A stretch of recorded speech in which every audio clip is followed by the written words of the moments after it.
Bonjour, mon nom est Richard et on me demande assez souvent qu'est-ce que j'espère pour le futur d'AI et de l'intelligence artificielle. Donc, en gros, dans mon day-to-day, là, on parle de use case AI pour comment on fait pour aider les entreprises à atteindre leurs objectifs essentiellement. Puis ça peut être dans toutes les fonctions d'entreprise ou processus, peu importe le terme que vous utilisez, c'est relié à comment aider une entreprise à atteindre ses objectifs, finalement. Rendre l'entreprise, en bon français, lean and mean.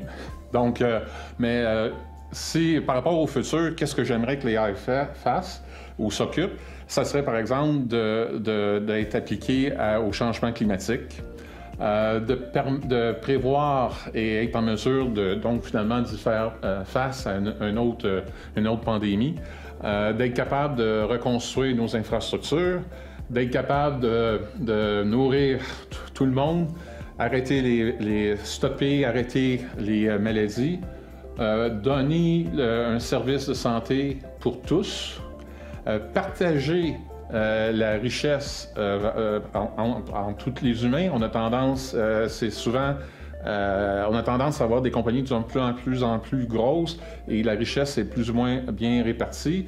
Aider à replacer les gens qui sont réfugiés, éduquer la prochaine génération. Donc, c'est le genre de défi qui serait intéressant d'attaquer, puis l'AI pourrait définitivement nous aider là-dessus. Donc, on s'entend que mon day-to-day n'est pas réellement à ce niveau-là, c'est plus avec les entreprises, mais j'ai des entreprises qui nous demandent comment on fait pour détecter une maladie, par exemple. Donc, on commence à se rapprocher de ce genre de but-là. Fait que ça commence à être intéressant si on peut aider les humains avec l'intelligence artificielle. Le côté négatif de l'AI, on me demande est-ce que je suis nerveux pour la super intelligence. Donc, en anglais, c'est AGI. Puis quand l'AGI est atteint, donc General Intelligence, parce qu'aujourd'hui, on est loin d'être General Intelligence, quand la General Intelligence est atteint, puis que là, ça devient du Super Intelligence, les gens ont peur que soudainement, les machines prennent le contrôle.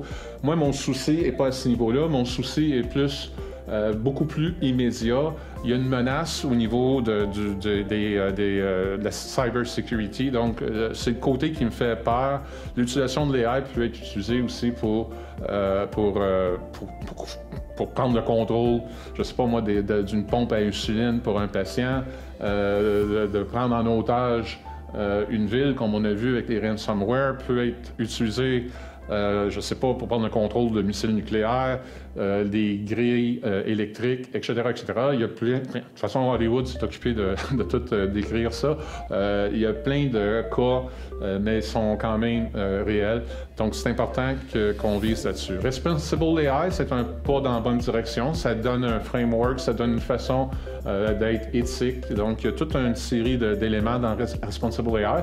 Moi, j'aimerais ça que si on parle de AGI, donc on a une intelligence atteinte, et donc j'assume que je serais capable d'utiliser cette intelligence-là pour détecter l'intention d'un bout de code, et que si je suis capable de détecter que c'est une intention néfaste pour les humains, qu'on l'arrête. J'aimerais ça que ça soit dans notre AI, et ça serait une façon un peu plus originale et safe. Si on était capable de faire ce type de code-là, ça serait très, très bien.